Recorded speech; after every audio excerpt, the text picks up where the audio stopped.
Hi, welcome to Take 5, where we daily consider devotional thoughts from Oswald Chambers' book, My Utmost for His Highest. Today is February 17th, and the title of today's devotional is Taking the Initiative Against Depression. Arise and eat, 1 Kings 19 and 5. In 1 Kings 18, we are told of God's servant Elijah striking down a huge number of Baal's prophets.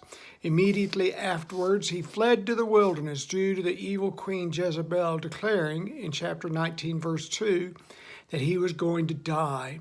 It is there that we find a very depressed Elijah, only wanting to sleep, so to escape it all. From that comes our focus verse for today. And he lay down and slept under a juniper tree, and behold, there was an angel touching him, and said to him, Arise, eat. Dr. Chambers picks up. The angel in this passage did not give Elijah a vision or explain the scriptures to him or do anything remarkable. One of the worst things for the depressed person is that individual of little consideration, one who doesn't appreciate the dynamics of depression, one who steps in with all their words of wisdom, such as, don't worry, you'll get over it, or quit feeling sorry for yourself, and other stupid and harmful statements that can push the depressed person into an even deeper state of despair. Rather, Chambers tells us he simply told Elijah to do a very ordinary thing, arise and eat. Before continuing, let me insert here, Chambers is instructing the individual to be gentle on themselves.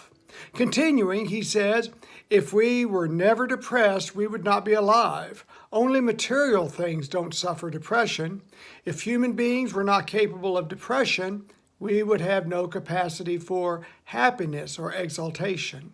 Furthermore, there are things in life that are designed to depress us. For example, things that are associated with death. Whenever you examine yourself, always take into account your capacity for depression. Depression can act as a bell of sorts that rings saying something is wrong in me that needs addressing. The what is wrong could be the result of sadness or sorrow for an event surrounding us, but real deep depression is going to involve us directly. Yes, some depression can be due to a chemical imbalance in your system, but most of the prescriptions issued out these days are not for depression of chemical imbalances, but rather they are to stifle ongoing mental battles. Much of depression stems from current or past events that lead to stress and disorder within us. Sometimes blocked from our memory, yet still within us, those events make for deep feelings of sadness and depression within us.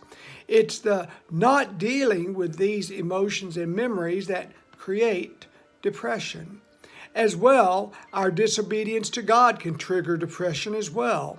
We know within us that life is not right. We are refusing to change.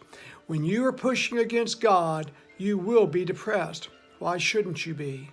Dr. Chambers' primary point in this brief devotional covering a huge subject is this: God can address depression.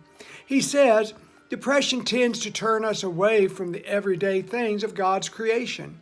But whenever God steps in, his inspiration is to do the most natural, simple things we would never imagine God was in, but as we do them, we find him there. The inspiration that comes to us in this way is an initiative against depression, but we must take the first step and do it in the inspiration of God. His recommendation is look to God. There are many so-called solutions today for depression. Chambers bulks them all together in his closing sentences. If, however, we do something simply to overcome depression, we will only deepen it. But when the Spirit of God leads us to instinctively do something, the moment we do it, the depression is gone. As soon as we arise and obey, we enter into a higher plane of life. The first step, look to God. If you haven't yet read today's devotional, I encourage you to do so, for it will enhance the time that we spend together. It's available online. Also, if you have any questions or comments about today's study, please submit those, as well as any prayer requests. And now may God's grace and peace be ours as we seek to live our utmost for His highest. God bless you. Thanks for being here today. We'll see you tomorrow. Have a good evening, or have a good day. Bye.